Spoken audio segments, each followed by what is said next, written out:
नमस्कार मंडळी, कसे आहे सगळे मजेत ना? सकाळीच आपल्या नवीन घराला मस्त पाणी मारून घेतला, म्हणजे एकदम घर टनाटन व्हासाठी. लगेच माणसा पण आलती, त्यांनी काम स्टार्ट केला ना लगेच गेम ऑन केली. चांगले कामाला टाइम कला तो लावायचा. घराच्या गेल्या मिष्टी धावतली, धावत म्हणजे चालतली.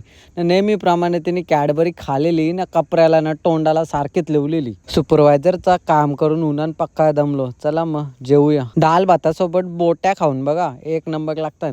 विषय आहे का तवरण मावशी न गुड्डा घराचं आपलं नियोजन बघायला आलं तर कशा पद्धतीने आपण चालू केले त्या. संध्याकाळचे घर आलो, चकाचक झालो आणि आपल्या आतिश दादाच्या लगेच साखरपुऱ्याला निघलो. नवऱ्याने बी लगेच हिरो सारखी एंट्री मारली. अरे बाबा, या काय नवरीची एंट्री बघून तर मी एरावलो. बाजूला पाऊस लावून एकदम धनाकेदार एंट्री मारली. मेन मुद्द्याचा काम पहिले. चांगलीच भूक लागलेली, मस्त नाश्ता करून जेवूया आधी. एक वेळ जेवाचा कार्यक्रम लेट झाला तरी चालेल, पण फटांगरा एकदम टाइमच वाजला पाहिजे. आपले बारीक बारीक सबस्क्रायबर ना भेटून जाम मजा आली म्हणा. भाऊच बी आपला सबस्क्रायबर होता, त्याने बी वलकी पक्का भात दिलता. बोलते जे बोलते पोट भरून खा बोलते. विषय हाड, आपली आगरी कोल्ह्यांचा जीव म्हणजे डालमुंडी ना मटण फिट जेवाचा मग.